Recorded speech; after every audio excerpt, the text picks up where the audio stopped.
C'est un appel à la repentance.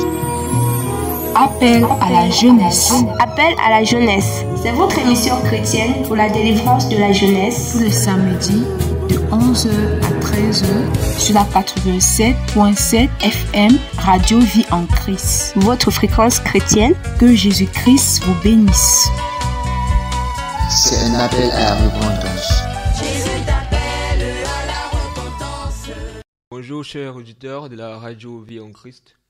Il est 11h en ce moment et c'est votre émission Appel à la jeunesse. Alors cette émission, c'est le Seigneur qui nous a mis à cœur de la mettre sur pied. C'est juste un rappel pour que par la grâce du Seigneur, par les serviteurs inutiles et moindres que nous sommes, beaucoup de jeunes gens, beaucoup de jeunes filles, beaucoup de personnes âgées de quel que soit l'âge, quelle que soit la tranche, puissent être bénis par la parole du Seigneur. Donc, Appel à la jeunesse est cette émission qui se déroule les samedis. Parfois, vous tomberez sur des rediffusions. Elle se déroule chaque samedi à partir de 11h. Alors, j'espère que vous allez bien. J'espère que votre semaine s'est bien achevée. Nous sommes en plein week-end. Que le Seigneur Jésus-Christ vous bénisse. Que le Seigneur Jésus-Christ vous garde. Que le Seigneur Jésus-Christ vous fasse du bien. Alors, sans plus tarder, nous allons commencer l'émission. Et avant de commencer, j'aimerais déjà vous dire que vous avez la possibilité de participer à l'émission. Vous pouvez appeler directement. Vous pouvez appeler sur le 6 90 71 31 29. Je reprends. Vous pouvez appeler pour participer à l'émission, pour poser une question, pour une préoccupation, faire un témoignage, nous encourager par exemple. Quel que soit ce qui vous vient à cœur, vous avez la possibilité d'entrer en communication avec nous en appelant sur le 6 90 71 31 29. Ce sera le numéro sur lequel vous pourrez nous appeler en ce samedi. Alors, je vais commencer par la prière. Je vais t'encourager à te disposer ton cœur, disposer ton esprit. Seigneur Jésus, béni sois-tu, Adonai, pour la grâce que tu nous accordes de pouvoir partager ta parole à travers cette radio, à travers cette antenne. Et beaucoup de Camerounais, beaucoup de jeunes gens, que ce soit sur les réseaux sociaux, pourront écouter, Seigneur, aussi ta parole et être bénis. Seigneur, nous ne sommes rien sans toi. Nous avons absolument besoin de toi, Seigneur. Sans ta grâce, nous ne sommes rien. Nous ne sommes rien, Seigneur. Que l'honneur et la gloire te reviennent. Glorifie-toi, Seigneur, pendant ce moment, s'il te plaît. Glorifie-toi, Seigneur, en ce moment. Édifie-nous, visite nos cœurs, remplis-nous de toi, de ton esprit. Délivre-nous, Seigneur, de tout mal. Au nom de Yehoshua Hamashiach. Amen.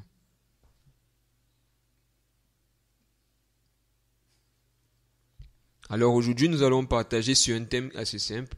Nous allons parler de la puissance de l'Esprit de Dieu, de la puissance de Jésus, la puissance de celui qui est mort à la croix pour nos péchés il y a de cela 2000 ans. Nous allons parler de Jésus qui délivre du péché. Alléluia. Nous allons parler de Jésus qui délivre du péché. Alors, quand on parle de Jésus, si je parle de ce titre, Jésus qui délivre du péché, nous avons premièrement Jésus. Beaucoup, vous pouvez le savoir, Jésus est le Fils de Dieu. Il est mort à la croix pour nous, hommes. Il est mort, il est ressuscité 3 jours après. Il est monté au ciel, il a envoyé son esprit sur tous ceux qui croient en eux. Et en ce jour, en ce moment encore, beaucoup de ceux qui reçoivent l'esprit de Jésus en eux, par la foi, ont le Saint-Esprit. Et parce qu'ils marchent en gardant les commandements du Seigneur Jésus, il y a une place qui leur est réservée au ciel, dans l'éternité. L'éternité que tous seront appelés à vivre. Vous voyez, donc Jésus est donc le sauveur de l'humanité et Jésus délivre du péché. Donc quand on parle de délivrance, cela veut dire forcément qu'il y a quelqu'un qui n'est pas libre.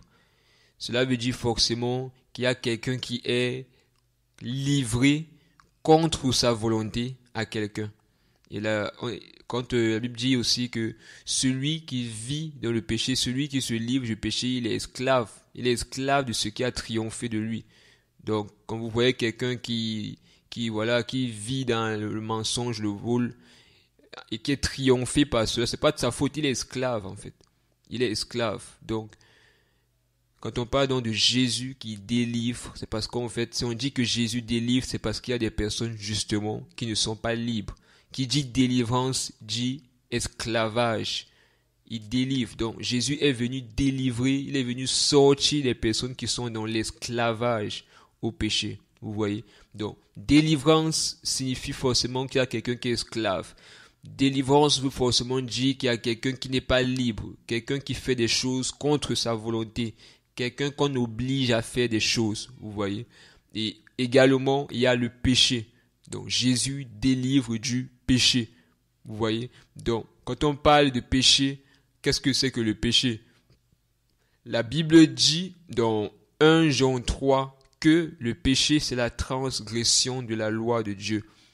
Et selon l'enseignement biblique, le péché, c'est la violation de la volonté de Dieu. Que tu sois conscient, que tu sois inconscient, que tu aies la connaissance ou que tu n'aies pas la connaissance de ce que Dieu interdit, quand tu pratiques, quand tu fais quelque chose que Dieu interdit, que Dieu ne voudrait pas que tu fasses, quand tu vas à l'encontre de la volonté de Dieu, l'acte que tu poses est un péché. C'est un péché. Et comme la Bible le dit tout simplement, le salaire du péché, c'est la mort. Donc, quand quelqu'un vit dans le péché, il a comme salaire la mort, tout simplement. Le salaire de son péché, de ce qu'il fait qui n'est pas agréable à Dieu, c'est tout simplement la mort. C'est la mort, son salaire. Et vous le savez, le salaire de quelqu'un, ce n'est pas quelque chose qu'on lui donne parce qu'on lui demande parce que on veut lui faire plaisir. On lui donne comme étant un dû.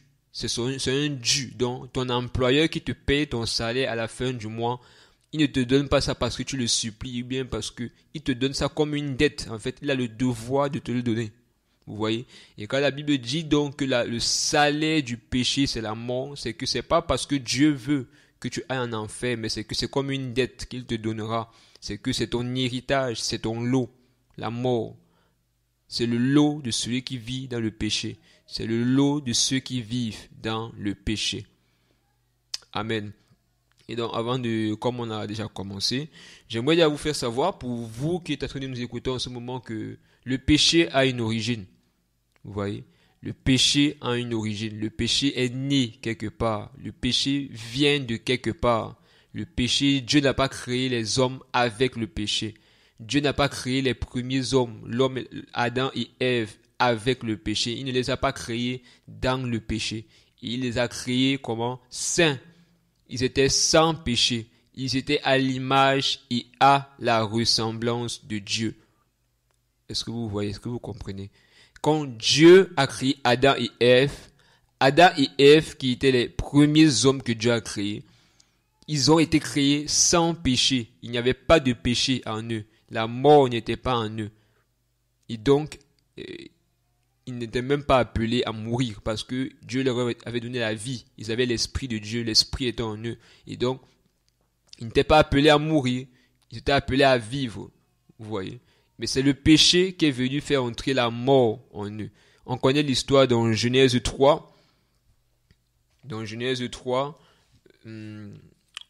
premièrement, on va lire tout simplement ce que d'abord Dieu a dit à Adam et à Ève lorsqu'il les a créés. Il leur a donné un commandement. Nous allons le lire dans Genèse le chapitre 2, tous ensemble. J'espère que vous m'entendez bien. Dans Genèse le chapitre 2, je vais lire à partir du verset 15. Yahweh Dieu prit donc l'homme et le mit dans le jardin d'Éden pour le cultiver et pour le garder. Puis Yahweh Dieu donna cet ordre à l'homme en disant, tu mangeras de tout arbre du jardin. Mais quant à l'arbre de la connaissance du bien et du mal, tu n'en mangeras point, car le jour où tu en mangeras, tu mourras. Amen. Donc effectivement, c'est ce qui s'est passé, vous voyez. C'est effectivement ce qui s'est passé dans Genèse 3, après que Satan, le serpent ancien, le diable, soit venu pour séduire Adam et Ève dans le jardin, qu'il est passé par Ève pour la séduire et ensuite fait par la suite tomber Adam. Lorsqu'ils ont désobéi au commandement de Dieu par la séduction du diable et qu'ils ont mangé aux fruits interdits, ils sont morts. Alors, je me poser une question à quelqu'un. Est-ce que quand Dieu disait dans Genèse 2 que le jour que vous allez manger du fruit de l'arbre de la connaissance du bien et du mal, il leur a dit, tu n'en mangeras point, car le jour où tu en mangeras, tu mourras. Est-ce que lorsqu'il leur a dit ça, est-ce qu'ils sont morts directement? Est-ce qu'ils sont tombés? Est-ce qu'on les a enterrés? Est-ce qu'ils sont morts directement? Non. Est-ce qu'on dira donc que comme ils ne sont pas morts et qu'on ne les a pas enterrés directement, est-ce qu'on dira donc que Dieu a menti ou que la parole de Dieu n'était pas fiable? Non. Il faut juste avoir l'explication correcte et claire. Vous voyez, la Bible est claire. Et lorsque quelqu'un pêche, comme la Bible le dit dans Romains 6 là-bas, que le salaire du péché c'est la mort, c'est que lorsque quelqu'un pêche, inévitablement, c'est la mort qui est le salaire de son péché. Vous voyez? Et donc, lorsque Adam et Ève ont péché, ils ne sont pas morts physiquement directement, mais ils ont expérimenté la première mort, qui est la mort spirituelle. Vous voyez? Donc, spirituellement, Adam et Ève sont morts. Est-ce que vous comprenez? Spirituellement, Adam et Ève, après avoir désobéi à la parole de Dieu, ils sont morts directement. Spirituellement, ils sont morts. Ils ont perdu la gloire. Vous voyez? La Bible dit que par la transgression d'un seul, dans le livre de Romains 5, là-bas, je crois au verset 12, on peut le lire. Donc, on va le lire rapidement. C'est important parfois aussi de lire ce qui est écrit dans la Bible. On va lire dans Romains le chapitre 5, le verset 12. C'est pourquoi, comme par un seul homme, le péché est entré dans le monde, et par le péché, la mort. Vous voyez? Donc, lorsqu'ils ont péché, la mort est entrée au milieu des hommes. Ainsi, la mort s'est étendue sur tous les hommes, parce que tous ont péché. Alléluia. Est-ce que vous voyez? Donc, lorsque Adam et Ève ont péché, la Bible dit que la mort s'est étendue sur tous les hommes, parce que tous ont péché. Romains 6, le verset 23 nous dit que le salaire du péché, c'est la mort. Mais le don gratuit de Dieu, c'est la vie éternelle par Jésus-Christ notre Seigneur. Donc, lorsqu'ils ont péché, effectivement, la mort est entrée. Et lorsque la mort, parce qu'il faut bien comprendre aussi que la mort est aussi un esprit, c'est un esprit. Donc, ils ont été comme contaminés. Contaminés c'est comme une maladie spirituelle, le péché. Ils ont été comme contaminés en eux. Vous voyez? Contaminés. Parce que le péché est entré. Ils ont été comme contaminés. La mort est entrée. Et non pas seulement eux ont commencé à porter la mort en eux, mais tous ceux qui sont venus après eux, voilà aussi, ont porté la mort en eux. Le péché. C'est pour ça que vous voyez aujourd'hui, naturellement, nous tous, nous naissons pécheurs. Tous les hommes nés d'hommes et de femmes. Parce que les deux, il n'y a pas, après Adam et Ève, Dieu n'a pas créé d'autres personnes. Vous voyez? Dieu n'a pas créé d'autres personnes. Et on peut le vérifier ensemble à travers les Écritures en lisant le livre de Acte 17 pour que nous puissions tous comprendre ensemble que Dieu n'a pas créé d'autres hommes. Il n'y a que Adam et Ève qui étaient les seules créatures, les seules premières créations. Et le reste vraiment n'ont pas été créés, mais ils ont été engendrés par le moyen de ces deux premières personnes. Donc, Acte 17, le verset 26, il a fait que tous les hommes sortis d'un seul sang habitent sur toute l'étendue de la terre, ayant déterminé la durée des temps et les bornes de leur habitation. Est-ce que vous voyez? Donc, la Bible dit que Dieu a fait que tous les hommes qui sont sortis d'où? D'un seul sang. Donc, nous sommes tous venus d'Adam et Ève. Vous voyez? Il a fait que tous les hommes sortis d'un seul sang habitent sur toute l'étendue de la terre. Donc, quand vous voyez tous les hommes sur la terre aujourd'hui, les Noirs, les Blancs, les Chinois, les Arabes, quelle que soit la couleur de peau que nous, en tant qu'hommes, nous pouvons donner à quelqu'un aujourd'hui, nous tous, nous venons d'Adam et Ève. Nous tous. Est-ce que vous voyez? Et nous tous, nous sommes venus, nous venons avec le péché d'Adam et Ève en nous. Nous venons avec la mort en nous. Nous venons avec la transmission de leur héritage. Voilà, vous voyez, le péché, la mort.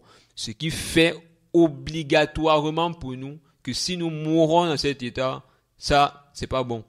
Si nous mourons automatiquement dans cet état, sans faire la connaissance, la rencontre de celui qui ressuscite les morts, parce qu'on est effectivement mort quand on est Jésus. On est mort spirituellement. C'est pour ça que vous pouvez voir des gens qui montent sur des motos, qui vont à l'école, mais spirituellement, ils sont morts. On peut être vivant physiquement, mais spirituellement, on est mort. Souvenez-vous que la chair ne sert de rien. Et la chair va périr. Mais l'âme, l'esprit qui est en nous, n'est pas appelé à mourir. Il est appelé à vivre dans l'éternité. Maintenant, dans quelle éternité vas-tu passer tout le restant de tes jours après? Où vas-tu passer ton éternité après ta mort physique? Ou quand le Seigneur va venir récupérer les hommes? Où passeras-tu ton éternité? C'est ça la question. Vous voyez? Donc, nous naissons tous avec la mort. Et la mort va automatiquement avoir ses impacts. Parce que quand on parle de la mort, quand on parle de l'identité de la mort, elle est liée tout simplement tout ce qui est mauvais, les maladies. Parce que Dieu n'a pas créé les hommes pour naître. Regardez comment le péché est tellement destructeur. Les maladies, l'ivrognerie, les adultères, la fornication, la pornographie, le vol, toutes ces choses-là découlent de la mort que nous portons en nous à cause du fait qu'on n'a pas Jésus. Est-ce que vous voyez? Donc, quand on n'a pas Jésus, automatiquement, on porte la puissance de la mort qui est en nous, qui est ingérée en nous. Vous voyez? C'est pour ça que tout homme qui naît du ventre de sa mère, qui n'a pas encore accepté Jésus, naturellement vit dans le péché. Naturellement, vole, ment, insulte, méprise ses parents, triche à l'école, vole en entreprise, fait des surfacturations, vole et néo, ne paye pas les factures d'eau, ne veut pas payer son bailleur, est un malhonnête, est un escroc, est une prostituée, un pornographe.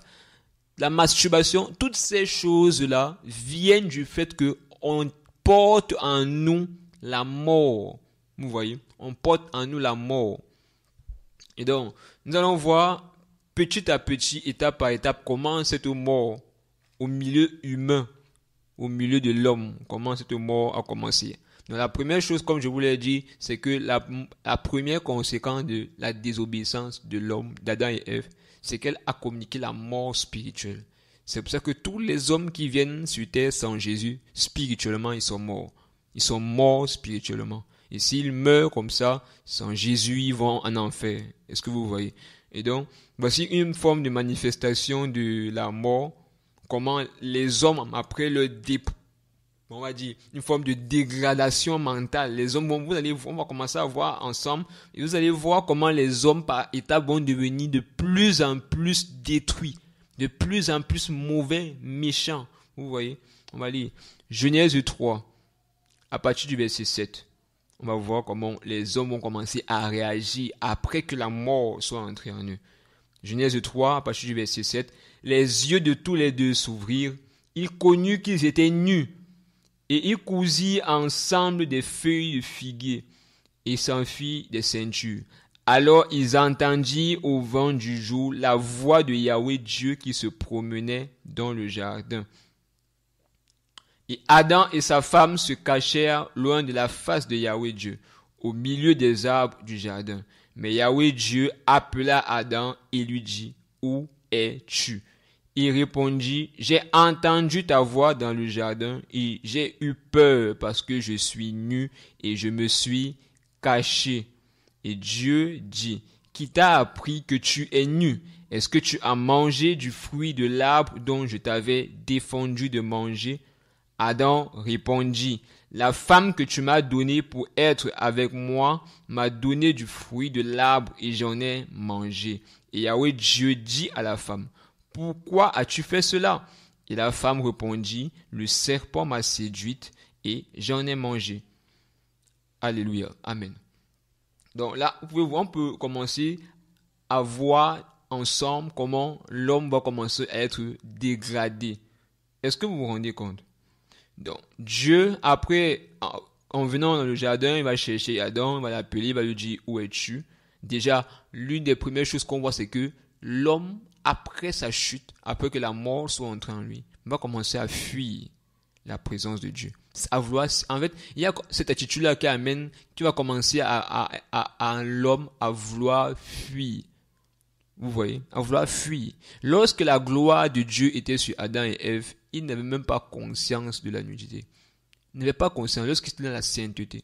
Mais à un moment donné, quand la sainteté va être ôtée d'eux, quand le péché va s'installer, ils vont commencer à fuir, à vouloir s'éloigner de Dieu. L'homme va commencer à ne pas vouloir, à avoir une forme de peur. Or, la Bible dit que l'amour parfait bannit la peur. Mais l'homme va commencer à avoir peur de Dieu. Vous voyez? L'homme va commencer à avoir peur de Dieu. L'homme va commencer à développer une attitude qui va vouloir l'amener à s'éloigner de Dieu, à ne pas être dans la présence de Dieu, à vouloir partir de la présence de Dieu. Et c'est comme ça que vous pouvez voir parfois, quand on parle même de Dieu à certaines personnes, parfois ils s'endorment même. Ils s'endorment. C'est-à-dire on lui parle de Dieu, il entend l'évangile, il dort. Parce que tellement ça ne l'intéresse pas. Ça ne l'intéresse tout simplement pas. Il dort. D'autres n'aiment même pas mettre le pied dans la présence de Dieu, dans des lieux où on parle de Dieu. Ils n'aiment pas cette présence. Ils peuvent facilement faire 1 mois, 1 an, 2 ans, et ils disent joyeusement qu'ils n'ont pas mis leur pied dans un rassemblement chrétien, au milieu des scènes avec l'église depuis des mois, des années. Ça ne les dérange pas. L'homme développe la peur, la fuite, commence à vouloir s'éloigner, à ne pas aimer la présence de Dieu. Et au verset 12, après, Dieu va parler et tout à Adam, et est-ce que tu as mangé du fruit que je t'ai demandé de pas manger et tout. Et Adam ne va pas se repentir, alors qu'il sait qu'il a désobéi. Est-ce que vous vous rendez compte? Dieu, le Créateur, le Tout-Puissant, il va parler à Adam, lui qui sait toutes choses. Adam ne va pas se repentir. Mais Adam, au lieu de reconnaître son péché, il va accuser Dieu. Il va dire à Dieu que c'est la femme que tu as mis à côté de moi. Elle m'a donné du fruit, là j'ai mangé. C'est ça qu'il dit au verset 12. Il dit la femme que tu m'as donnée pour être avec moi. Comme vous dites peut-être que voilà, si tu ne m'avais pas donné la femme là, moi, toi, tu me connais, je suis saint, Seigneur. Il dit à Dieu, la femme que tu m'as donnée, toi. Donc toi, la femme que toi, Dieu, tu m'as donnée, elle a mangé et elle m'a donné. Et vous voyez. Cette capacité à ne pas reconnaître sa faute, à ne pas reconnaître son péché, à ne pas vouloir admettre qu'on est dans le péché. Cette capacité à vouloir se justifier, à accuser, à chercher comment accuser quelqu'un pour se justifier soi-même, va commencer à être développé dans l'homme. Et c'est quelque chose qu'on voit de tous les jours. Ah, mes frères, vous voyez une jeune fille qui se prostitue, qui couche avec des hommes, d'homme en homme, de femme en femme, des personnes vous voyez quelqu'un, il vole son bailleur, il vole l'électricité, il vole en entreprise avec les fausses factures, les surfacturations, et quand tu lui dis, mais ce que tu fais n'est pas bien, il dit, même mon employeur lui-même, il ne me paye pas comme il faut, il m'envoie, en fait, il se justifie en accusant quelqu'un d'autre. Il justifie son état de péché parce qu'il ne veut pas reconnaître son péché en accusant quelqu'un d'autre, en accusant son employeur, en accusant quelqu'un d'autre. En fait, c'est très facile à ce moment-là pour se justifier de jeter le tort sur les autres et se sauver la peau. C'est l'une des premières attitudes qu'on va commencer à voir en l'homme. Cette faculté, cette facilité à pouvoir se justifier en accusant quelqu'un. Beaucoup de personnes le font au Cameroun. Beaucoup de personnes le font. Beaucoup. Ah, pourquoi est-ce que tu ne payes pas tes factures? Pourquoi tu ne payes pas? Ah, même le Ngom regarde ce qu'il fait. On fait quand on n'a pas le travail. Et comme on fait quand on n'a pas le travail, ça devient légitime pour lui de faire n'importe quoi dans la vie. La fille qui a eu son bac et qui, parce qu'elle a eu son bac, n'a pas pu continuer les études, ou bien qu'elle a eu sa licence, son master, elle n'a pas pu travailler, justifie sa vie de prostitution par le fait que l'État ne lui donne pas le travail. Est-ce que vous voyez? Les gens vivent dans le péché et ils cherchent par la suite comment accuser d'autres personnes pour justifier leur vie de péché. C'est vrai, c'est injuste. C'est vrai, c'est injuste qu'on travaille et qu'on n'a pas d'emploi. C'est vrai, c'est injuste qu'on a un diplôme et qu'on va aller dans une entreprise et que pour entrer dans une entreprise, on va t'imposer à faire des choses sales. C'est vrai que c'est injuste. Je ne demande pas à quelqu'un de faire des choses sales pour avoir un travail. Je n'encourage pas ça. Mais je suis juste en train de dire que ce n'est pas parce que on est dans un monde qui est pourri, avec des choses qui sont pourries qui nous entourent, avec l'orgueil, la méchanceté, la cupidité, le vol et la méchanceté des hommes, que cela justifie le fait que nous devons prendre des actions négatives, marcher dans le péché devant Dieu. Ça, Dieu ne permet pas cela. Alors je suis désolé pour quelqu'un qui vit dans le péché et qui a développé cette facilité à vouloir accuser les autres. Non. Si tu vis dans le péché, assume. C'est toi qui vis dans le péché. Si tu mens, assume. Ne dis pas non. Quand je triche à l'école, c'est parce que la pension est trop chère et tout et tout et tout. Mes parents n'ont pas assez d'argent. Il faut que je triche pour aller en classe supérieure. Sinon, comment est-ce que je vais faire?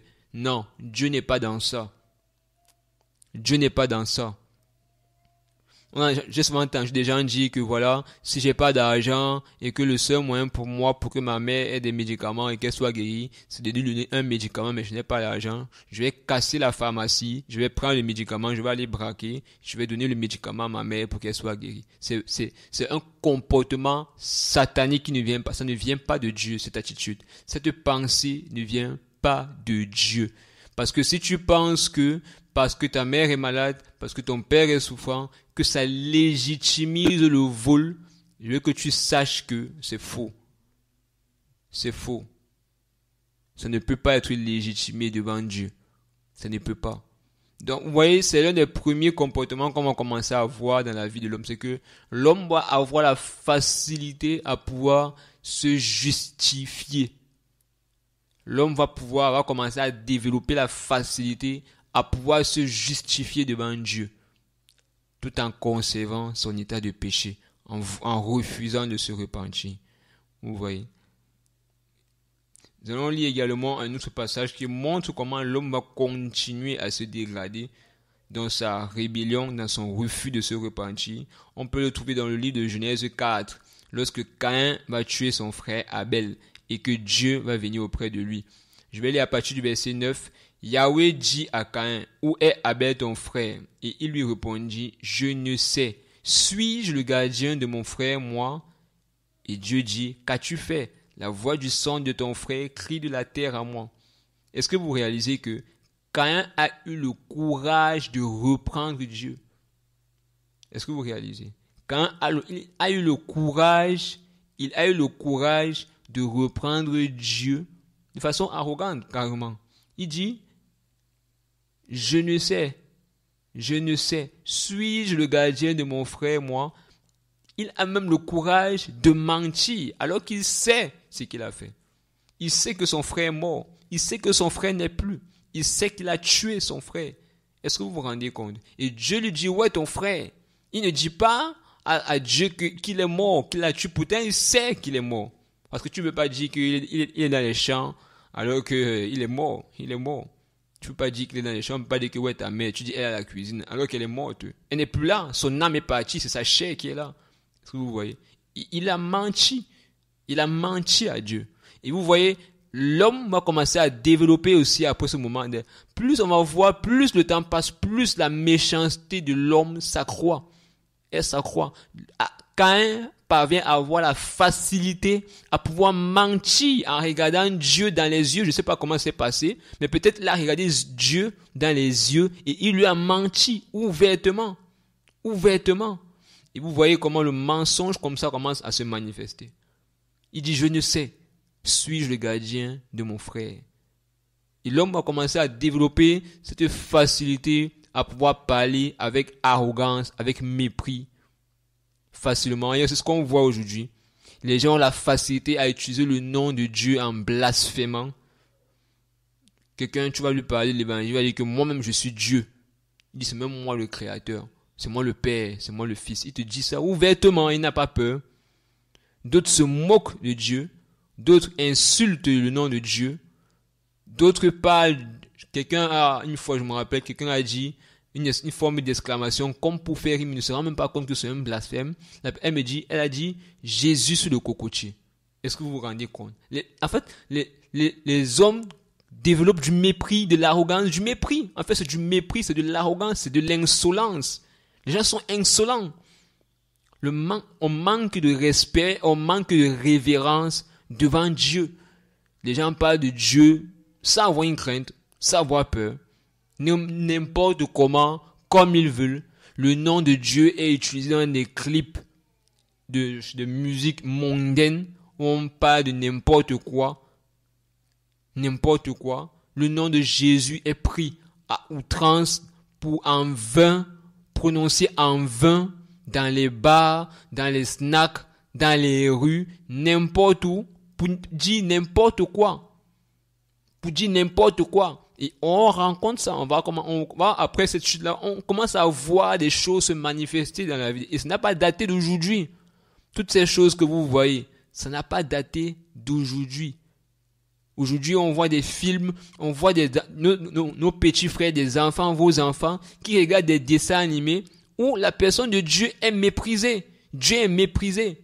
On insulte Dieu. On se moque de Dieu. On a banalisé Dieu. D'autres disent que Jésus ne peut pas revenir parce que tellement les hommes l'ont fouetté. En fait, le nom de Jésus est pris pour faire des blagues. On n'a pas la crainte. Il n'y a pas la crainte de Dieu. Les gens ne craignent pas Dieu. Est-ce que vous voyez? Donc, après la chute de l'homme, après que la mort se soit installée, on commence à voir ces choses se manifester dans la vie des hommes. On commence à voir ces choses se manifester.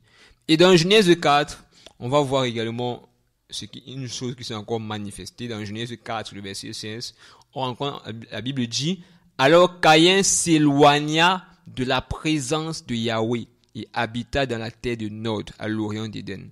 Est-ce que vous vous rendez compte? Est-ce que vous vous rendez compte? Caïn va prendre la décision de s'éloigner de la présence. Il aurait pu supplier Dieu. La Bible dit que Dieu ne rejette pas un cœur contrit, un esprit brisé, un esprit abattu. Dieu ne le rejette pas. La Bible dit que celui qui avoue ses transgressions et qui les délaisse obtient miséricorde. Caïn aurait pu se repentir.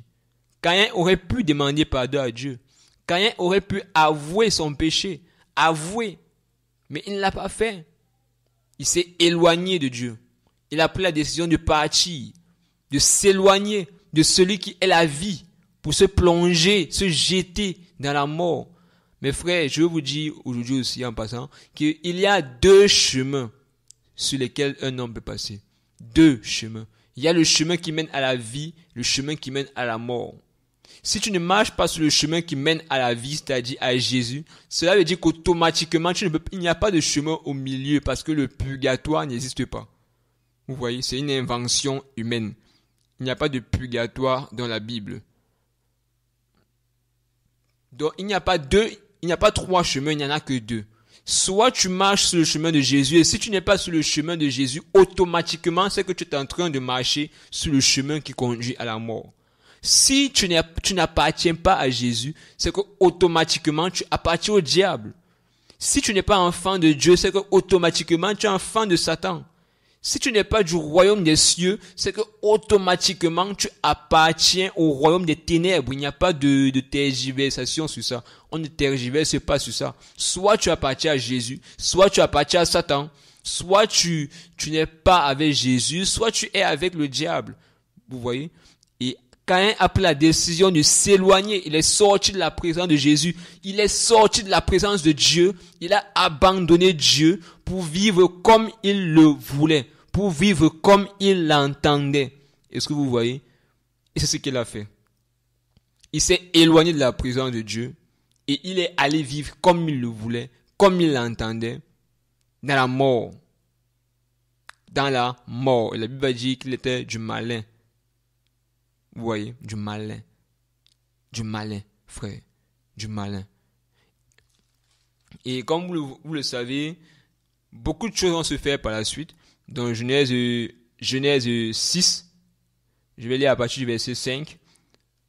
Et Yahweh vit que la méchanceté des hommes était très grande sur la terre et que toute l'imagination des pensées de leur cœur n'était que mal en tout temps. Yahweh se repentit d'avoir fait l'homme sur la terre et il fut affligé en son cœur. Est-ce que vous voyez? Verset 11. Et la terre était corrompue devant Dieu et remplie de violence. Est-ce que vous vous rendez compte un seul instant? Car toute chair avait corrompu sa voix sur la terre. On dit la terre était remplie de violence. Le cœur de Dieu était affligé. Dieu était affligé dans son cœur parce que sur toute la terre, il y avait de la violence. Et c'est la même chose aujourd'hui lorsque nous regardons la terre, lorsque nous regardons le Cameroun, lorsque nous regardons cette nation, lorsque nous regardons les nations, nos familles. La terre est pleine de la violence, des méchancetés, des atrocités. On entend parler de kidnapping. En fait, les kidnappings sautent chaque jour. C'est comme, il y a quelques temps, les kidnappings, ça sautait chaque jour comme des pop-corn. Chaque jour, je ne pouvais pas passer sur les réseaux sociaux, sur un statut WhatsApp, sans manquer de voir qu'il y a un enfant, il y a une personne qui est disparue quelque part. Et parfois, lorsque tu voyais que la personne disparue avait été retrouvée, on te disait que la personne avait été décapitée. Ou on te disait que la personne avait été violée à outrance. Des choses horribles. Et le cœur de Dieu est blessé. Le cœur de Dieu est blessé, triste. Le cœur de Dieu souffre. Le cœur de Dieu saigne. Dieu a mal lorsqu'il entend ces choses. On entend parler d'hommes corrompus, qui volent, qui sont dans les sectes, qui boivent du sang, qui sont dans la sorcellerie. Des gens qui mentent dans les entreprises, qui font des faux papiers pour voyager, aller au Canada, assis par là, qui font des faux papiers. Quand tu fais un papier où tu dis à l'État canadien, par exemple, je veux un conjoint de fait et tout, voici mon épouse, alors que tu sais que c'est ta cousine. C'est ta cousine, mais tu montes un papier en faisant comprendre à l'État canadien que voilà, nous sommes conjoints et tout, on va se marier, on est mariés et tout, et tout, et tout, et tout. Tu mens. Tu mens. Tu fais des faux papiers. Tu fais des faux papiers. Tu mens. Parce que ce n'est pas ta femme, ce n'est pas ton épouse, ce n'est même pas non plus ta fiancée, c'est ta cousine. Et beaucoup le font avec les membres de leur famille, avec des amis, avec des inconnus. Mais ils savent qu'ils ne vont pas les épouser. Mais ils le font juste parce qu'ils veulent voyager. Est-ce que vous voyez à quel point la dureté de la vie pousse les gens au mal? De la même façon que des personnes travaillent, fréquentent, ont des diplômes et veulent travailler, ils n'ont pas le travail, ces choses-là les poussent à faire des choses horribles. D'autres se jettent dans la délinquance, d'autres se plongent dans les jeux de hasard, d'autres se jettent dans le vol, dans les agressions, dans la vie facile. On cherche à entrer dans des loges pour avoir, on remplit certains pactes, certaines quêtes, certaines missions. On a de l'argent facile, on fait des choses horribles la nuit, on dort dans les cimetières, on fait des choses bizarres. Tout ça parce qu'on veut pouvoir vivre. La chèreté, la dureté de la vie pousse les gens à vivre de façon contradictoire à la parole de Dieu. Contradictoire à la parole de Dieu. On se pose des questions. On se pose des questions. On se pose des questions. Ah frère, on se pose des questions. Quand on voit des personnes corrompues au milieu du gouvernement, lorsqu'on voit des personnes qui ne veulent pas lâcher prise, de leur poste, qui ne veulent pas prendre de retraite pour laisser d'autres plus jeunes prendre le roulet, mais qui veulent dormir sur des postes, qui continuent à faire tourner des choses entre eux.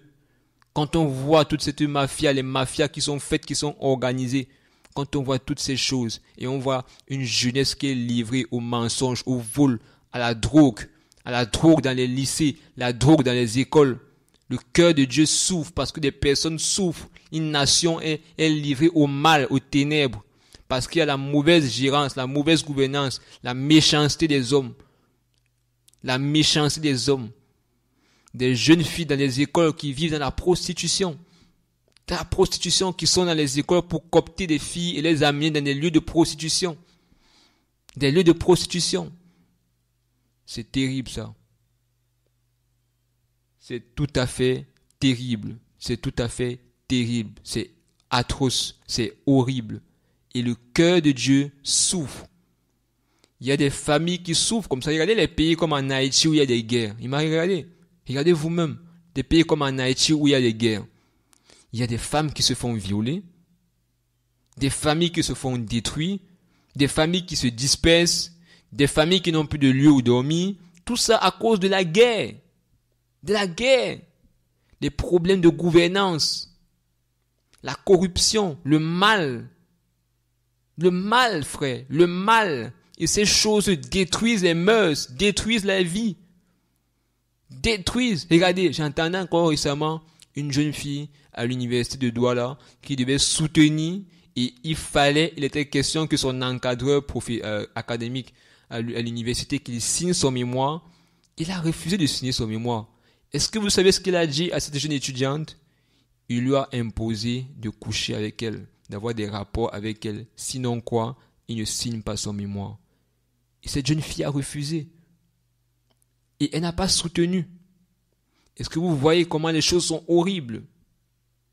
Parce que le mal est installé. Les gens vivent dans le péché. Il y a des haines installées dans les familles par-ci, par-là. Des rivalités, des discussions sur des terrains qui apportent des haines. Des gens qui ont grandi dans les mêmes maisons qui, après 5 ans, 10 ans, 15 ans, ne peuvent plus se parler. Parce que l'autre a un peu d'argent, ça devient l'orgueil, l'arrogance, le mépris. Et c'est comme ça que la famille se divise. Ensuite, on entend parler de sorcellerie. Lorsque quelqu'un quitte son pays étranger pour venir au Cameroun faire 2 jours, tu entends qu'il a été empoisonné, tu entends qu'il est mort d'une maladie bizarre et on l'a enterré. Les jalousies, la sorcellerie, le mensonge, ce qui amène les gens à ne plus avoir confiance aux propres membres de leur famille. Quelqu'un vient étant de ta famille dans ton pays, il a même peur de te dire quand il va rentrer. Il a même déjà peur de te dire qu'il vient parce qu'il a peur de la sorcellerie. Il se dit que tu vas le tuer. Il se dit que tu es jaloux de lui. Il n'y a pas l'amour, il n'y a pas la vérité, il y a les soupçons, il y a la haine, il y a les divisions, il y a les séparations. Toutes ces choses-là, le cœur de Dieu saigne parce que la vie de l'Esprit de Dieu n'est pas sur la terre. Les ténèbres, on voit les ténèbres dans les écoles, on voit les ténèbres dans les rues, on voit les ténèbres dans les entreprises, on voit les ténèbres partout, partout. On entend parler que dans les collèges, il y a des enfants qui vivent, qui font des tontines sexuelles, qui font des partouzes, qui organisent des soirées où ils sont entre eux. C'est horrible, frère, c'est horrible. C'est horrible. Et on en dit que c'est juste pour l'amusement. Où est-ce qu'ils ont copié ça? D'ailleurs, ce qu'ils voient à la télé. Ce qu'ils voient à la télé. Ils ont vu à la télé, Hollywood, ils ont copié, ils ont amené au pays et ils vivent avec. Action ou vérité. Et bizarrement, beaucoup n'aiment même pas quand c'est dans ce jeu-là la vérité. Hein. C'est l'action. Ils se touchent, on se pelote, on s'embrasse, fille avec fille, on boit des liqueurs, on boit du whisky, on se touche, et voilà de ce qu'on vit. Voilà de quoi les jeunes gens vivent. De l'impudicité sexuelle. L'impudicité. La fornication est devenue quelque chose de tout à fait normal. Est-ce que vous voyez? Et donc, tout ça trouve son origine quelque part. Ça commence depuis notre ancêtre, qui est notre père à nous tous, que nous ne le voulons pas, Adam et Ève, notre père selon la chair.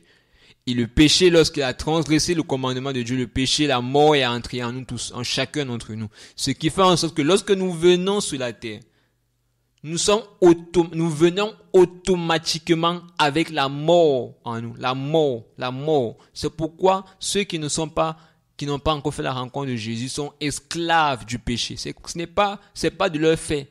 C'est pas de leur volonté. Quand vous voyez votre fils qui a fréquenté, vous payez ses études, vous l'envoyez à l'école, vous êtes sûr qu'il fréquentait, mais il ne part pas à l'école. Vous apprenez tous les jours qui ne fréquente même pas, ses professeurs ne savent même pas qui est-il, parce que tous les jours, quand on fait l'appel sur sa présence, on ne le voit jamais, on est toujours absent, pour on a payé sa pension. C'est qu'il est un délinquant, quand on le voit même l'aider à la délinquance. Vous ne comprenez pas pourquoi il a payé sa pension. Cette délinquance, ce n'est pas de sa faute, c'est le péché, c'est la mort qui est en lui. Il est esclave. C'est pour ça que ce n'est pas le fouetter ou le taper qui est un problème. Pour qu'il aille au ciel et qu'il soit sauvé, c'est pas le coup de fouet. c'est la rencontre avec Jésus. C'est la rencontre avec Jésus qui peut transformer un délinquant en quelqu'un de libre, de posé. C'est Jésus qui peut délivrer de la délinquance, du vol, de l'esclavage à la fornication. Je veux rappeler à quelqu'un qu'à chaque fois qu'on pratique le péché, à chaque fois qu'on vit dans le péché, à chaque fois qu'on écoute l'évangile et qu'on refuse de se repentir, on est en train de blesser le cœur de Dieu par la vie qu'on mène. Et la colère de Dieu demeure sur nous. C'est écrit dans la Bible. Lorsque quelqu'un refuse d'écouter l'évangile, refuse d'obéir à la parole de Dieu, refuse de se soumettre à la parole de Dieu, la Bible dit que la colère de Dieu est sur lui. La colère de Dieu est sur cette personne. Alors Dieu peut te faire grâce, parce que Dieu est tout de même bon. Et la bonté de Dieu est au-dessus de sa colère. C'est pour ça que il peut te garder. Mais parce qu'il est juste, tu ne peux pas aller au ciel. Parce qu'il est saint, tu ne peux pas aller au ciel alors que tu vis dans le péché. Non, ce n'est pas possible. Et donc, tout homme qui vient sur la terre et qui n'a pas encore fait la rencontre de Jésus est naturellement esclave du péché. Naturellement. Vous voyez? Et maintenant, il y a quelque chose de puissant spirituellement qui s'est fait. C'est que lorsque Dieu crée Adam et Ève, vous voyez, lorsque Dieu crée Adam et Ève, Dieu donne à Adam et Ève la puissance. Ils ont la puissance et l'autorité pour gouverner sur la terre, vous voyez. Et après la chute, après la supercherie de Satan, quand il les a séduits et qu'ils sont tombés, ils ont perdu la puissance parce que en tant qu'enfant de Dieu, c'est la justice, en étant dans la justice qu'on a fait notre autorité. C'est parce qu'on marche comme Dieu veut qu'on a l'autorité. Et lorsqu'ils ont péché, ils ont perdu l'autorité. Et en péchant, ils sont livrés eux-mêmes à Satan. Vous voyez, Adam et Ève se sont livrés eux et nous-mêmes par conséquent à Satan. C'est pourquoi tous les hommes qui naissent sans Jésus, qui sont du vent, ils sont livrés à Satan. En fait, ils sont sous l'emprise d'une certaine façon de Satan. Dieu livre ces personnes entre les mains de Satan. Ils sont livrés à Satan. Vous voyez? Et même là, et c'est juste pour équilibrer, même là, Dieu te garde. Parce que la Bible dit aussi dans le livre de Job là-bas, que l'âme de tout ce qui respire est entre les mains de Dieu. C'est que même quand on n'est pas converti, on n'a pas accepté Jésus, tu peux vivre dans ton péché comme tu veux. Tu peux être un voleur, un braqueur. Tu peux vivre dans ta prostitution. Tu vas avec les hommes, tu fais des choses bizarres et tout. Tu es avec des hommes louches. Tu vis dans ta fornication, ta prostitution et parfois Dieu permet que tu t'échappes même de cela alors que tu es dans des trous bizarres. Ce n'est pas que tu es très forte, ma sœur. C'est que même dans ta folie, Dieu te garde. Dieu a pitié. Dieu a compassion. Parce que si Dieu ferme l'œil un seul instant de toi, en une seule fraction de seconde, c'est suffisant pour que Satan te tue une fois. C'est suffisant. Souvenez-vous de l'histoire de Job. Lorsque Dieu donne à Satan la possibilité de pouvoir toucher, sans toucher à son âme, sans toucher à l'âme de Job, Dieu dit à Satan, vas-y, tu peux le toucher, mais ne touche pas à son âme. Vous savez ce qui s'est passé? Il a touché tellement fort à 2 reprises ce monsieur qu'on appelait Job. Il a tellement touché que vraiment, frère, ça n'a pas pris 1 heure, frère. Ça n'a pas pris 1 heure. En une fraction de temps, un homme riche est devenu un homme extrêmement pauvre. En une fraction de temps, un homme qui avait des enfants a tout perdu.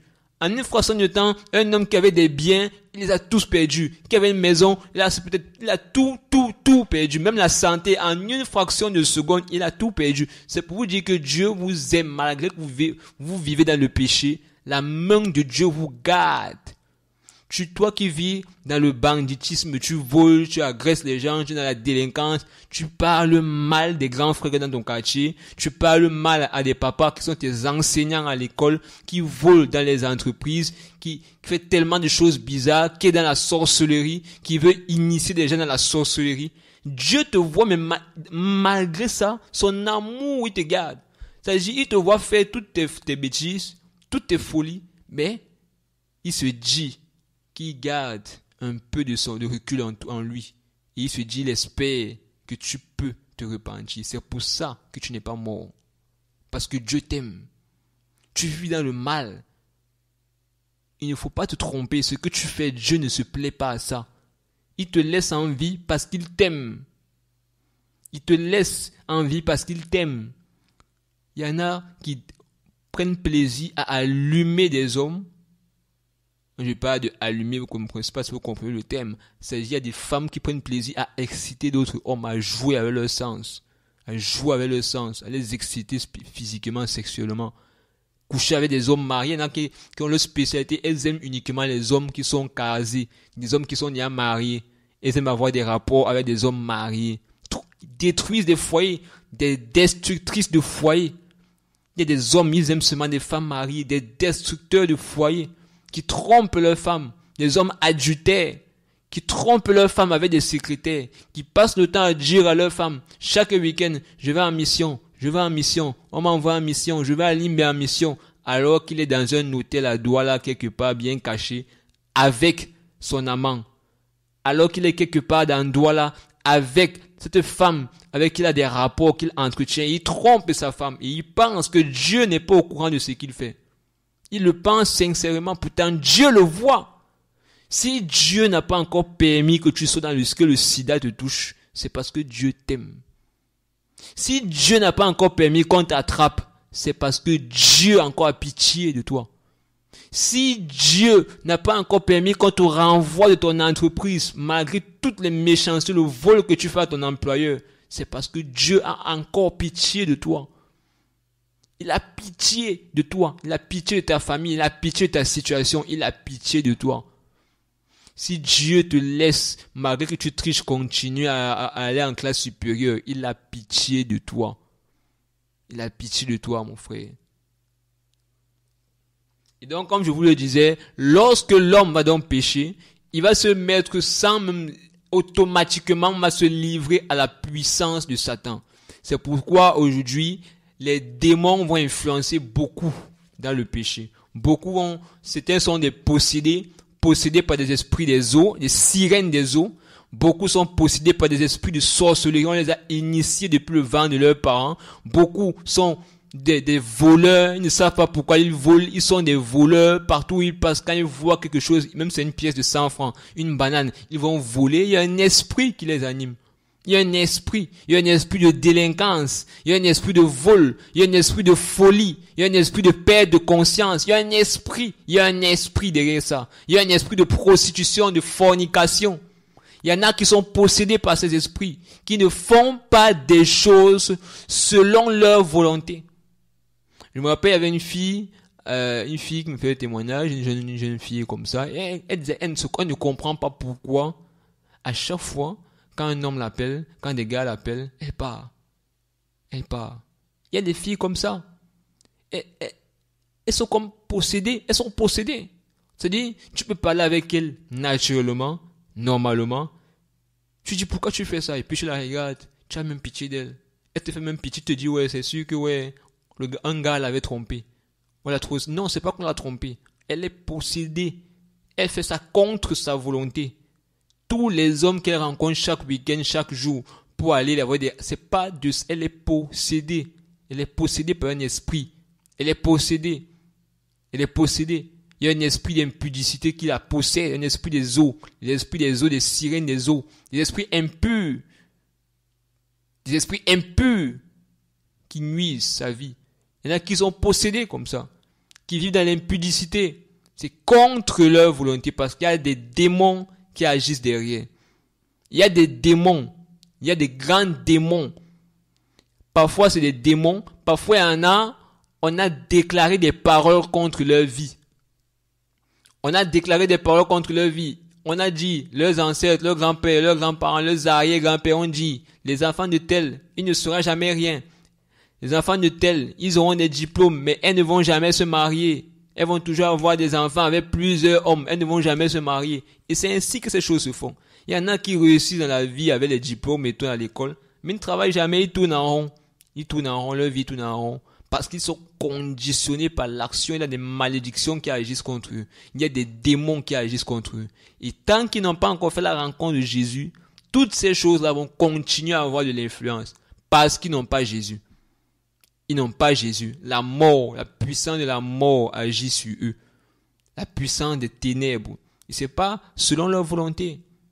Ce n'est pas selon leur volonté. C'est contre leur volonté. Alors que faire, mes frères? Que faire?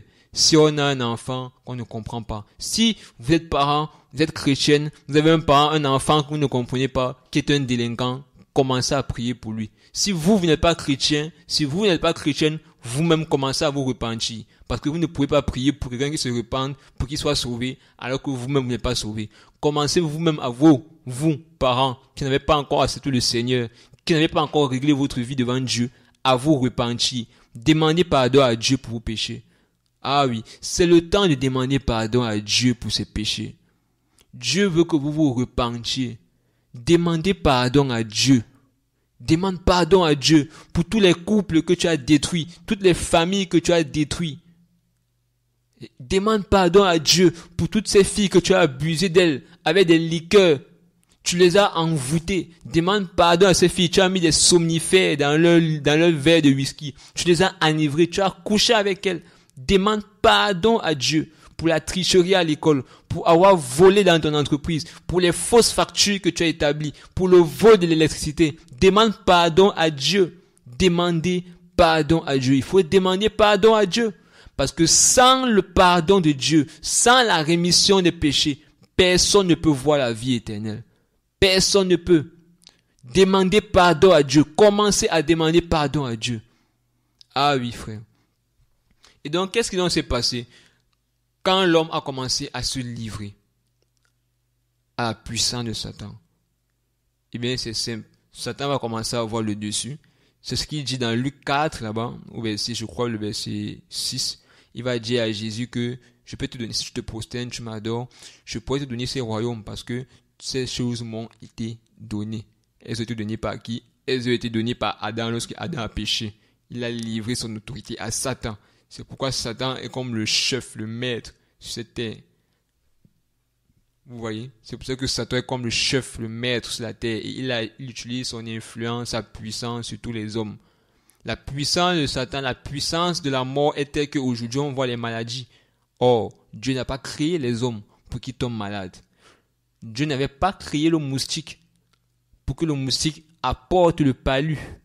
Parce que à la base, quand Dieu crée les animaux, tous les animaux sont des herbivores. Ils ont les feuilles, ils ont les herbes pour nourriture. Est-ce que vous vous rendez compte? C'est écrit dans la Bible. Hein? C'est écrit, est-ce que vous voulez qu'on lise ça ensemble? C'est écrit dans la Bible. On va lire verset 30, Genèse 1, verset 30. Et à tout animal de la terre, à tout oiseau du ciel et à tout ce qui se meut sur la terre ayant en soi un souffle de vie, je donne toute herbe verte pour nourriture. Et cela fut ainsi. Est-ce que vous vous rendez compte que le lion devait manger les herbes? Est-ce que vous vous rendez compte que quand Dieu a créé les êtres humains, la nature, les animaux devaient manger les herbes? Le moustique n'était pas appelé à manger quelqu'un, à piquer quelqu'un, à donner le palu, non. Sa nourriture, c'était les herbes. La panthère devait manger les herbes. Le chat n'avait pas à manger la souris, c'était les herbes. Mais le péché a déformé toutes choses.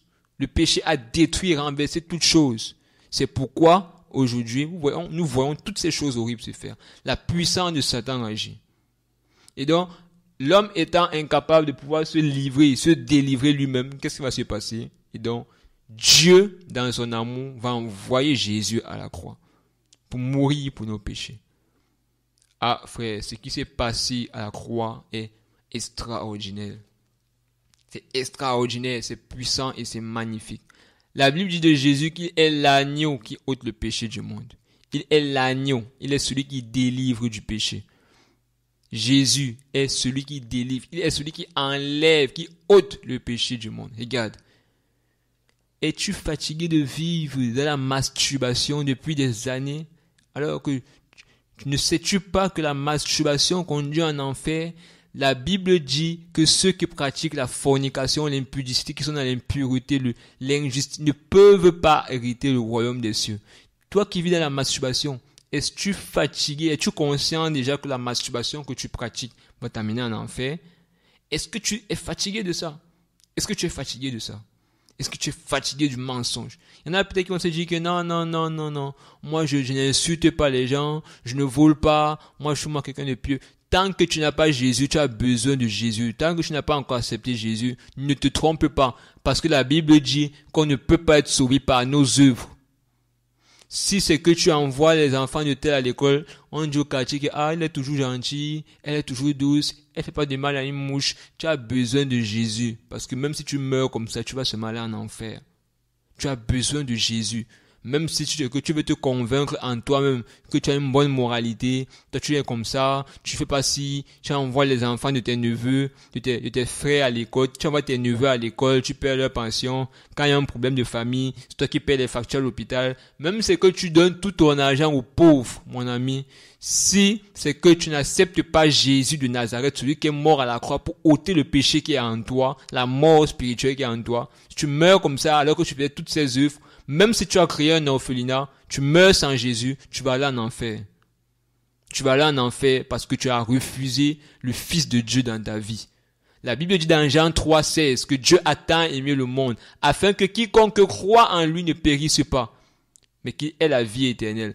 La Bible dit dans Jean 1, le verset 12, que à tous ceux qui l'ont reçu, à tous ceux qui ont cru en lui, il leur a été donné le pouvoir de devenir enfants de Dieu. Si la Bible utilise le verbe devenir, cela veut dire qu'on ne l'était pas. Cela veut dire que quand tu es né, tu n'es pas né enfant de Dieu. Tu n'es pas né enfant de Dieu. On ne naît pas enfant de Dieu. On devient enfant de Dieu par le moyen de la foi en recevant Jésus de Nazareth. En recevant Jésus. Quelle que soit ta bonne moralité, tes bonnes pensées, si tu n'acceptes pas Jésus, tu ne peux pas aller au ciel. Tu ne peux pas aller au ciel. Mais c'est magnifique, frère, ce qui s'est passé. C'est magnifique. Lorsque Jésus va venir sur la terre, il va faire des miracles. Il va faire des prodiges. Il va confondre les systèmes établis par les hommes, les systèmes religieux que les gens avaient posés sur la terre. Comme aujourd'hui, il y a beaucoup de systèmes religieux que les hommes ont mis.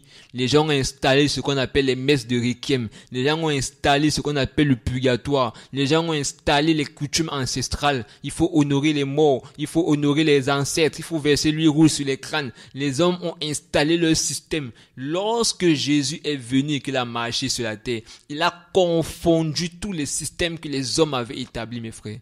Il a confondu le système établi par les hommes.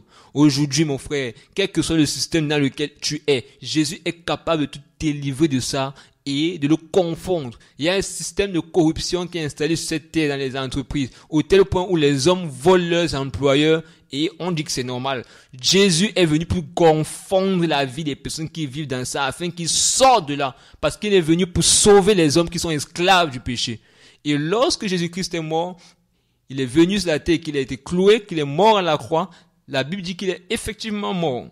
Lorsqu'il est mort, il est ressuscité après 3 jours. Après 3 jours. Il a fait 3 jours et 3 nuits dans le cœur de la terre. Il est ressuscité. Et des choses extraordinaires se sont faites, mes frères. Des choses extraordinaires.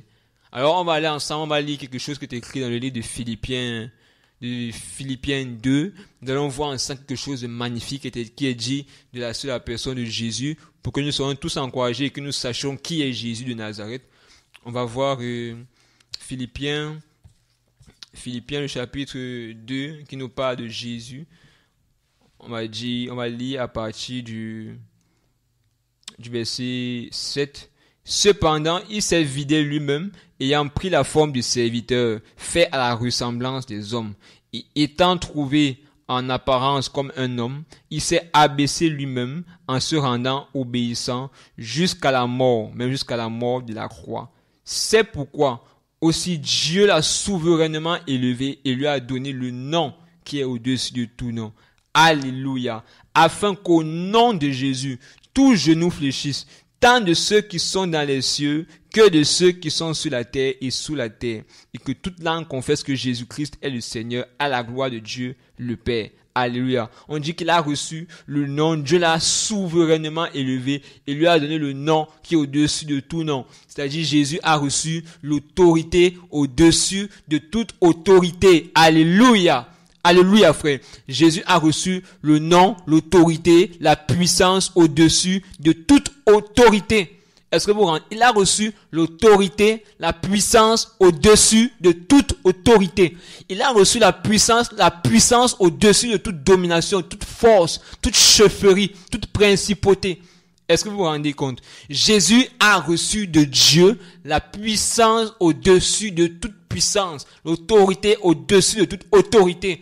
Il y a une puissance qui te pousse à marcher dans le mensonge, dans le vol, dans la prostitution, dans le mensonge, dans la tricherie à l'école. Jésus a reçu la puissance au-dessus de toutes ces choses-là.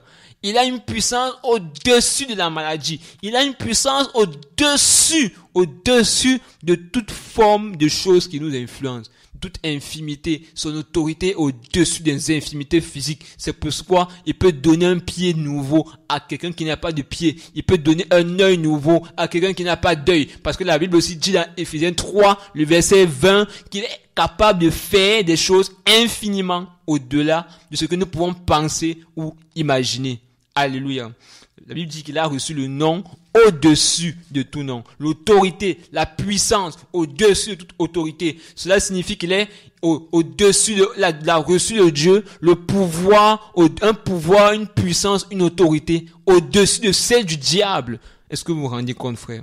Il a reçu une puissance au-dessus de celle de Satan, au-dessus de la puissance des sirènes des eaux, au-dessus de la puissance des démons de masturbation qui te traînent dans la masturbation, les démons d'impudicité, les démons de vol, les esprits de mort, les esprits de suicide. Il a une puissance et une autorité au-dessus de toutes ces choses-là, frères et sœurs.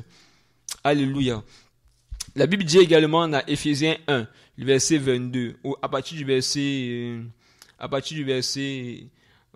allons lire, à partir du verset 21, Éphésiens 1, verset 21, verset 20 d'abord, qu'il a déployé avec efficacité en Christ quand il a ressuscité des morts et qu'il l'a fait asseoir à sa droite dans les lieux célestes, au-dessus de toute principauté, de toute puissance, de toute dignité et de toute domination, et au-dessus de tout nom qui se nomme, non seulement dans le ciel présent, mais aussi dans celui qui est à venir. Alléluia. Alléluia, frère. Je veux dire à quelqu'un qui est dans la sorcellerie, qui est dans des pratiques bizarres, qui est dans les loges, parce que dans les loges aussi parfois, quand tu as commencé, tu as plongé à l'intérieur, on te dit non. Tu peux pas sortir. Parce que si tu sors d'ici là de notre loge et que tu avoues, tu dénonces les choses que nous pratiquons, parce que tu es dans le secret, on parle de secret professionnel, le secret de la loge. On dit que si tu confesses, tu exposes nos œuvres, tu vas mourir de folie, on va te frapper de folie, tu vas te frapper de sorcellerie, tes enfants vont mourir, ton compte bancaire, tout on te parle de tellement de malédictions et tu as tellement peur, tu te dis qu'ils sont tellement puissants, tu as peur, tu peux faire l'accident, tu meurs et tout. Tu te rappelles de quelqu'un d'autre qui a voulu faire ça, lui aussi il est mort, ou bien il était frappé de folie. La Bible dit que Jésus a la puissance au-dessus de toute puissance.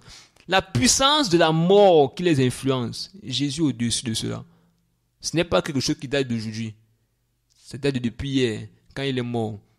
La Bible dit, c'est non seulement, on dit au-dessus de toute principauté, Jésus au-dessus de toute principauté, de toute puissance, de toute dignité et de toute domination, toute domination. Qu'est-ce qui domine sur toi? Il a la puissance sur ça. Qu'est-ce qui domine sur toi? Qui est le roi qui agit au-dessus de toi? Qui est le chef qui agit au-dessus de toi? Jésus au-dessus de lui. Il est au-dessus de lui. Et la Bible dit, quiconque l'invoquera sera sauvé. Invoque le Seigneur, tu seras sauvé. On dit qu'il a la puissance, il est au-dessus de tout nom qui se nomme. Comment s'appelle la secte, la loge dans laquelle tu es entré? Il est au-dessus de cette loge. Il est au-dessus d'elle. Il est au-dessus de cette puissance. Il est au-dessus d'eux. Il est au-dessus d'eux. Au nom de Jésus-Christ. Comprends ce que je te dis. Il est au-dessus d'eux. Et on dit non seulement dans le siècle présent, mais aussi dans celui qui est à venir. Frères et sœurs, quand ce passage avait été écrit, toi et moi, on n'était pas nés. Mais on dit que même dans le siècle à venir, c'est-à-dire que même dans le siècle dans lequel nous sommes aujourd'hui, Jésus reste au-dessus. Au-dessus, on dit dans Hébreux 13, verset 8, que Jésus est le même hier, aujourd'hui et éternellement. Il n'a pas changé. Il n'a pas changé. Il est le même. Il est le même. Il continue à être au-dessus des démons. Il continue à être au-dessus des puissants de la mort. Regarde ce qu'ils te font. Regarde comment tu souffres. Regarde les choses horribles que tu as fait. Tu as sacrifié des gens. Tu as tué des gens. Tu es sorti de ces pactes de sorcellerie, des sirènes des eaux. Ces choses que tu as entrées. Tu veux sortir de là. Mais on te dit que non, tu peux pas. Parce que si tu essaies de sortir, on va te frapper de sorcellerie. On va te frapper de folie. Tu vas mourir. On va détruire tes entrailles. Tu vas jamais te marier. On te donne une longue liste de malédictions et tu as peur. Tu as peur, tu es troublé. Jésus est au-dessus d'eux. Et la Bible dit, quiconque invoquera le nom du Seigneur sera sauvé. Invoque le nom du Seigneur. Verset 22. Et il a assujetti toutes choses sous ses pieds. Il a établi sur toutes choses pour être le chef. On dit, il a assujetti toutes choses. Toutes choses sont assujetties sous les pieds de Jésus. Toutes choses sont sous ses pieds, mes frères. Toutes choses. La maladie sous les pieds de Jésus. Toi qui es à l'hôpital, la maladie est en dessous, sous ses pieds, sous les pieds de Jésus. Il a l'autorité au-dessus de la maladie. Au-dessus de la maladie, mon frère. Il a les pieds hauts. Il écrase la maladie. Il n'y a pas... Qu'est-ce que les médecins t'ont dit? Que tu ne peux pas guérir. Les médecins t'ont dit... On ne comprend pas ta maladie. Tu fais que dépenser ton argent d'hôpital en hôpital, d'hôpital en hôpital pour être guéri. Mon frère, ce que Jésus-Christ veut, c'est d'abord ton âme. C'est le salut de ton âme. Est-ce que tu as commencé par demander pardon à Dieu? Est-ce que tu sais que tu vis? Est-ce que d'abord toi-même tu es conscient que tu vis d'une manière qui n'est pas agréable à Dieu? Et même si tu l'as accepté, est-ce que tu doutes? Est-ce que tu as peur? Est-ce que cette maladie te fait peur? Est-ce que tu penses y à mourir? Ou même peut-être même tu as déjà commencé à écrire ton testament. Jésus au-dessus de la maladie. Jésus au-dessus de la maladie. Et la Bible dit que toutes choses sont sous ses pieds. Et il l'a établi sur toutes choses pour être le chef de l'église. Alléluia.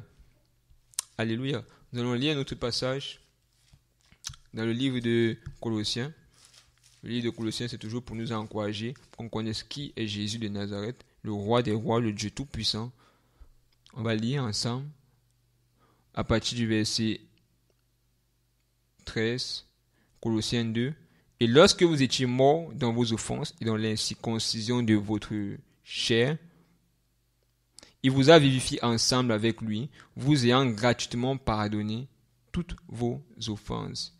Il a effacé l'acte qui était contre nous, qui consistait en des ordonnances, et qui nous était contraire, et il a entièrement aboli en le clouant à la croix.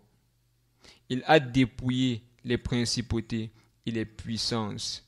Il les a exposées publiquement en spectacle, en triomphant d'elles par la croix. Waouh! Est-ce que vous vous rendez compte de ce que Jésus a fait? La Bible dit que lorsque Jésus est mort, il est allé dans le cœur de la terre. Jésus est descendu en enfer. Et lorsqu'il est descendu, il a pris des clés d'Hadès, des clés du séjour des morts, la clé de celui qui garde les hommes qui sont morts sans Jésus dans l'enfer. Il a pris ces clés. En fait, c'est pour vous dire que même en enfer, où on pense que c'est Satan qui est le boss, même là-bas, Dieu est le boss. Même en enfer, Dieu est celui qui a le dernier mot. Est-ce que vous comprenez?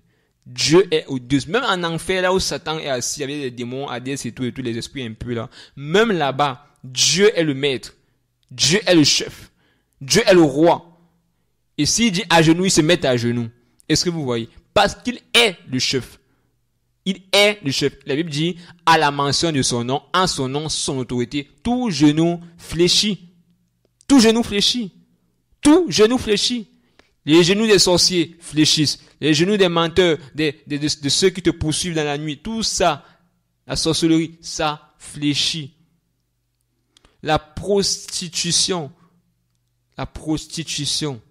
dont tu es esclave, ça fléchit par la puissance de l'Esprit de Dieu. Est-ce que tu écoutes?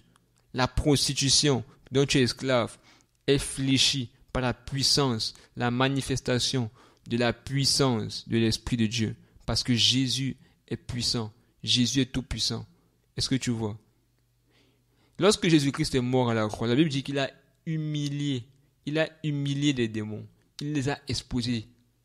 Il les a humiliés. Il s'est moqué d'eux. En les clouant à la croix, il les a humiliés. Il les a humiliés. Il les a désemparés.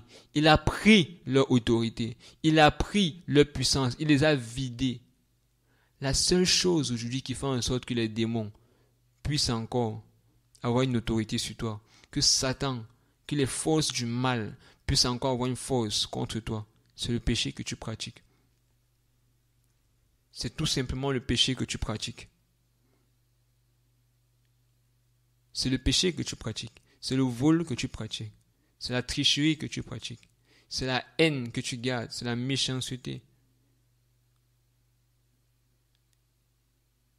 N'es-tu pas fatigué de continuer à vivre ainsi?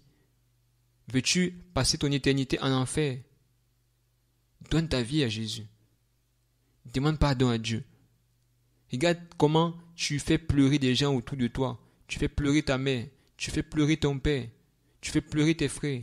Tu amènes le trouble dans ta famille parce que tu ne veux pas vivre normalement.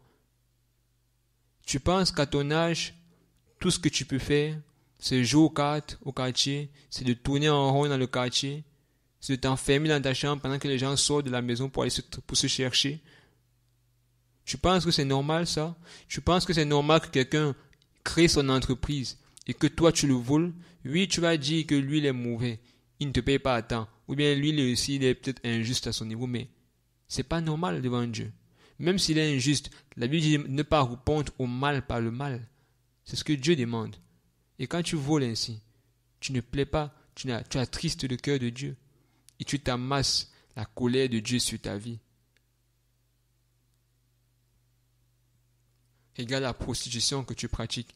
Regarde comment tu fanes. Regarde comment tu te détruis. Tu es jeune. Tu n'as peut-être que 17 ans, ou 25 ans, ou 22 ans. Regarde la vie que tu mènes. Regarde comment tu vieillis. Regarde comment les mauvaises compagnies te détruisent. Regarde. Tu n'es pas fatigué de ça. Tu n'es pas fatigué de ça. Ne veux-tu pas encore arrêter ça? Ne veux-tu pas encore sortir, arrêter la sorcellerie? Tu n'es pas fatigué de continuer à faire des missions pour le compte du diable?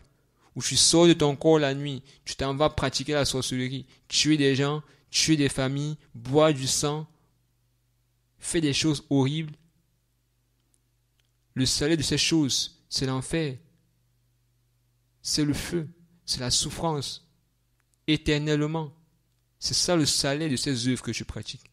C'est ça le salaire de ces choses. Quand tu méprises tes parents, tu voles leur argent. Le salaire de ces choses, c'est l'enfer. N'es-tu pas fatigué de ces choses, honnêtement? Veux-tu aller en enfer? Veux-tu aller en enfer? C'est la question que je dois te poser. Est-ce que tu veux aller en enfer? Est-ce que tu veux mourir dans le feu? Je ne crois pas. Je ne crois pas que ce soit mourir dans le feu que tu veux. Je ne crois pas. Je ne crois pas que ce soit vivre éternellement tourmenté dans le lac de feu avec Satan et les démons. Je ne crois pas que ce soit ça que tu veux. Alors réfléchis bien. Pour quelle raison iras-tu là-bas? Est-ce à cause des amis? Est-ce à cause ce gars qui te dit qu'il t'aime, il te dit qu'il t'aime pourtant? Ce n'est qu'une affaire de sexe. Ce n'est qu'une affaire de sexe. Tes parents ne sont pas au courant de lui. Ce n'est qu'une affaire de sexe. Tout ce qu'il dit quand il te dit qu'il t'aime là, toi-même tu es conscient que ce n'est qu'une affaire de sexe. Ce n'est que ça. Vas-tu aller en enfer parce que quand tu es avec tes amis, vous entendez tellement bien, vous riez tellement bien ensemble? Vous faites la mauvaise vie ensemble. Veux-tu aller en enfer à cause de ça? Alors que tu connais ce que tu dois faire, mais parce que tu aimes ton amitié plus que la parole de Dieu, tu joues avec ton éternité. Tu t'amasses une place, tu te réserves toi-même une place en enfer. Est-ce que c'est ça que tu veux pour ton lendemain, pour ton éternité? Aller soupirer, pleurer, gémir, être tourmenté en enfer, souffrir, puis être jeté vivant dans le lac de feu. Est-ce que c'est ce que tu veux? Est-ce ce que tu veux? À cause de quoi? De la corruption. À cause de quoi? De l'adultère. À cause de quoi? Vas-tu gaspiller ton éternité ainsi? À cause du péché. À cause du péché. Alors sache que Dieu te parle. Dieu te demande de te repentir. C'est le moment pour toi de te repentir. C'est le moment pour toi de sortir du péché. C'est le moment pour toi de renoncer au péché. Demande pardon à Dieu. Demande pardon à Dieu pour la sorcellerie. Parce que tu es entré dans la sorcellerie. Tu as tué des gens. Tu as bu du sang. Tu as versé du sang. Tu as détruit des familles. Tu as initié des accidents. Tu as fait du mal. Tu as empoisonné des personnes. Tu as tué. Demande pardon à Dieu pour le vol, pour le mépris, parce que tu as manqué de respect à tes parents. Demande pardon à Dieu. Demande pardon. Demande pardon. Demande pardon. Oui, demande pardon pour que Dieu te pardonne. Pleure devant Dieu pour tes péchés. Demande-lui pardon et dis-lui que tu ne veux plus de cette vie. Tu ne veux plus de cette vie d'ivrogne. Tu ne veux plus de cette vie alcoolisée, avec de l'alcool partout, cette vie de débauche. Cette vie avec les mauvaises compagnies, cette vie qui se mène tout le temps dans les snacks, cette vie où le sexe est comme des bouts de pain, où le sexe, ton corps, est comme un instrument de plaisir. Demande pardon à Dieu, dis à Jésus que tu ne veux plus de cette vie. Dis à Jésus que tu veux sortir de là, tu veux abandonner cela, tu veux sortir de cela, mais tu n'as pas la force. Tu veux abandonner la drogue, tu veux abandonner la cigarette, tu veux abandonner toutes ces choses. Parle à Jésus. Demande-le lui en ce moment. Parle pendant que tu écoutes ces paroles. La Bible dit que quiconque invoquera le nom du Seigneur sera sauvé. Il sera sauvé. Alors commence à parler au Seigneur Jésus-Christ par rapport à ta vie. Demande-lui pardon. Demande-lui pardon pour tes péchés. Et je vais prier. On va prier ensemble pour que le Seigneur te fasse du bien. Il te donne son esprit afin que tu sois délivré du péché.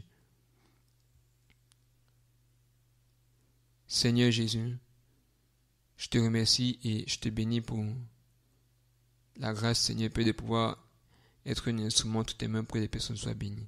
Père, au nom de Jésus, je te prie pour ma soeur, je te prie pour mon frère qui est tourmenté par les démons, tourmenté par le péché, esclave du péché, qui vit dans le péché, qui est en train de reconnaître son péché devant toi et qui aspire à être délivré du péché.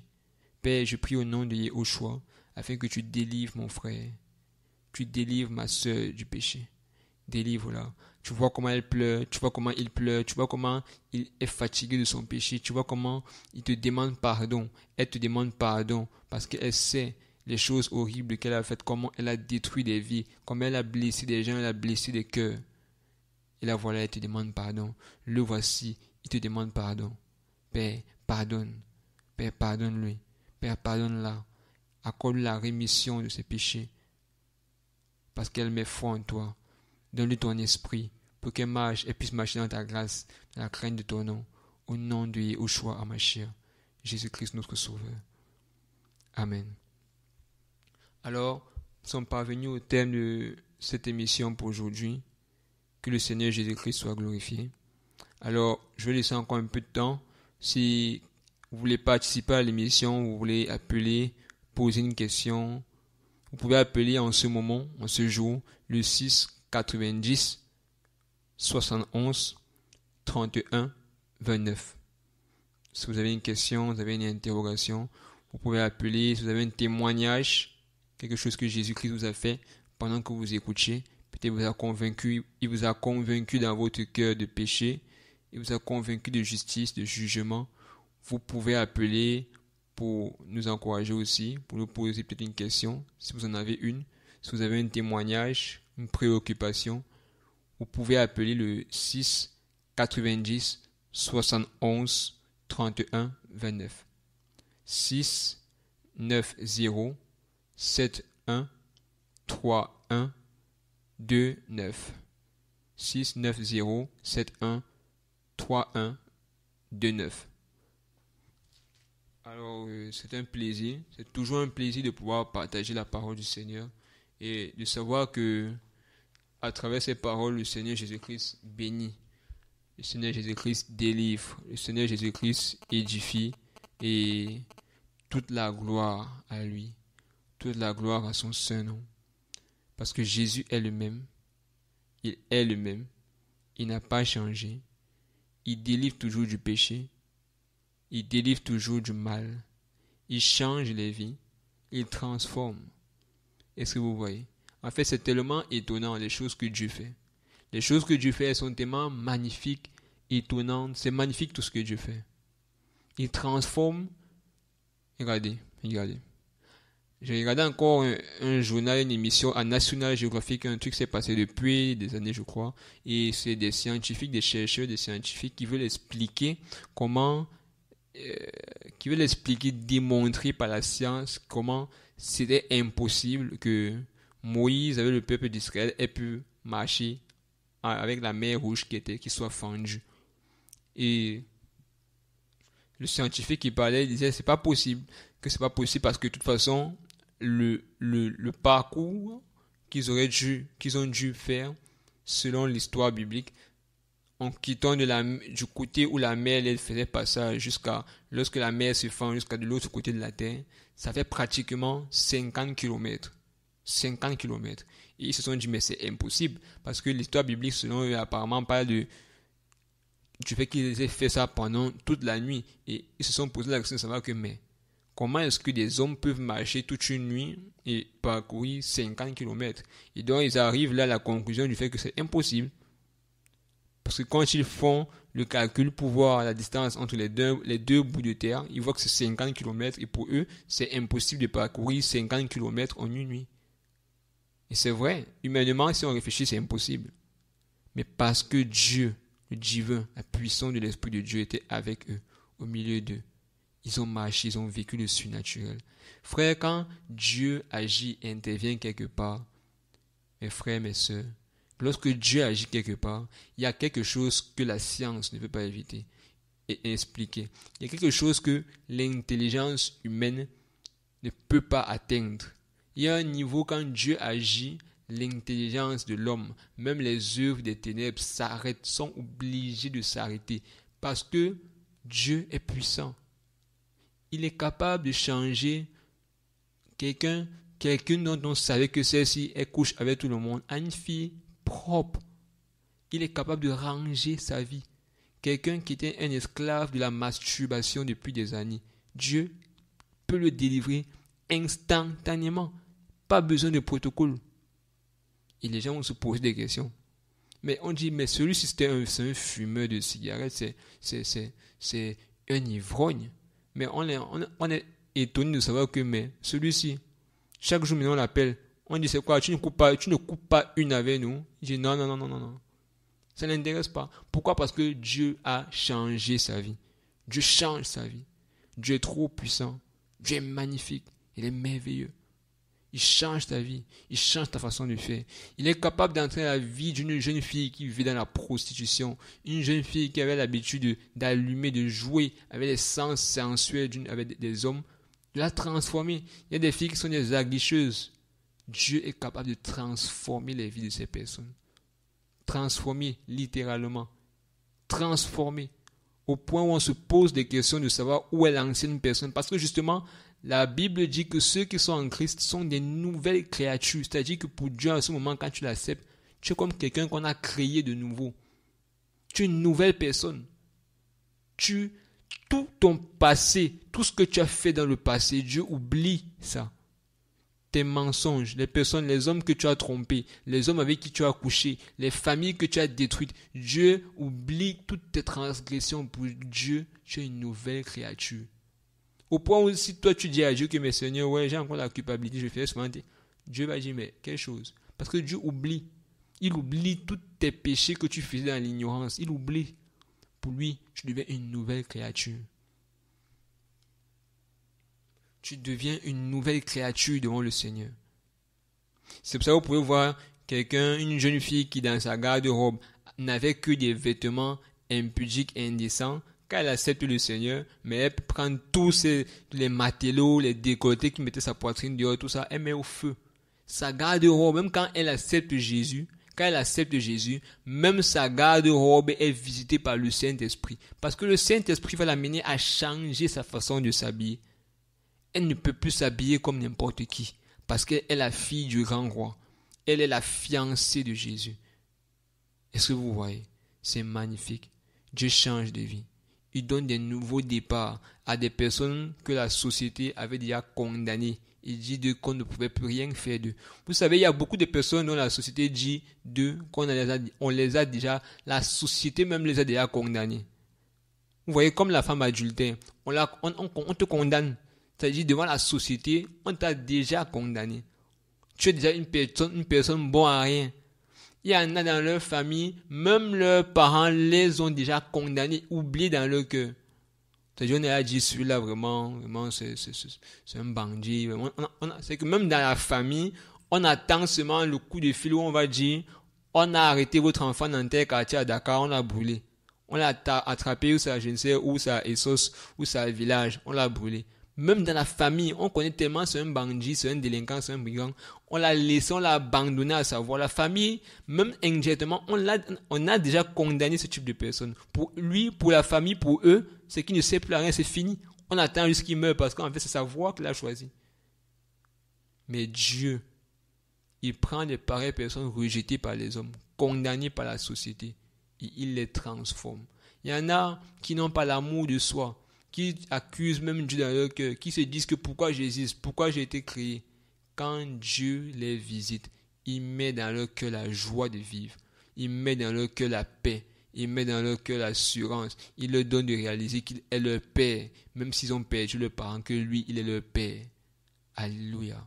C'est la bonté de l'amour de Jésus de Nazareth. Vous voyez, c'est magnifique. Alors, que le Seigneur soit glorifié. Je crois que nous allons nous séparer là. Je vais prier pour nous, qui avons écouté la parole du Seigneur, pour nous à qui le Saint-Esprit a fait grâce de pouvoir partager sa parole. On va prier ensemble.